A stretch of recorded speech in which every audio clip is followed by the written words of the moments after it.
अस्सलाम वालेकुम दोस्तों, आज मैं आपको एक ऐसा वाकया सुनाने जा रहा हूँ जो हमें गुरूर, धोखे और हकीकत के फर्क को समझाता है। ये कहानी है एक जादूगर की। एक जमाने में एक बड़ा शहर था। लोग सादा दिल थे और उसी सादगी का फायदा एक जादूगर उठाता था। वो हाथ की सफाई जानता था, नजरबंदी करता, आग और धुएं से करतब दिखाता, और लोग हैरान होकर कहते ये आम इंसान नहीं हो सकता। वक्त गुजरता गया और लोग उसके सामने झुकने लगे। उसकी बात को कानून समझा जाने लगा। आहिस्ता आहिस्ता इसके दिल में गुरूर आ गया।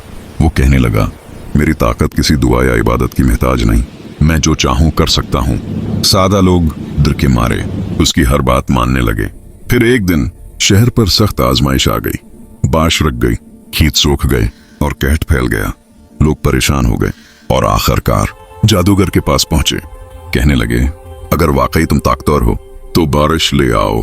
जादूगर ने ऐलान किया, कल सब लोग मैदान में जमा हूं, मैं अपनी ताकत दिखाऊंगा। अगले दिन पूरा शहर जमा था। जादूगर ने आग जलाई, धुएं छोड़े, अजीब अल्फाज पढ़े और हाथ आसमान की तरफ उठाए। लोग सहमे हुए देखते रहे, मगर कुछ भी न हुआ। आसमान खामोश रहा। उसने दोबारा कोशिश की, फिर तीसरी बार, लेकिन नाकामी। लोगों में सरगोशियां शुरू हो गईं। किसी ने कहा, अगर यह ताकतवर होता तो बेबस क्यों खड़ा है। इस रात जादूगर अकेला बैठा सोच रहा था। आईने में उसे एक डरा हुआ इंसान नजर आया।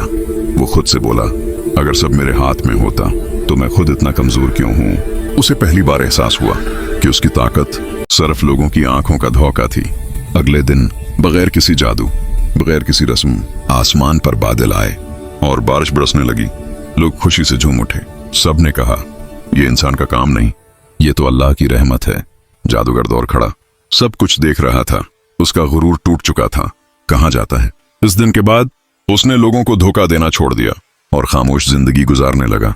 दोस्तों, ये कहानी हमें सिखाती है, गुरूर इंसान को अंधा कर देता है और असल इख्तियार सिर्फ अल्लाह के पास है।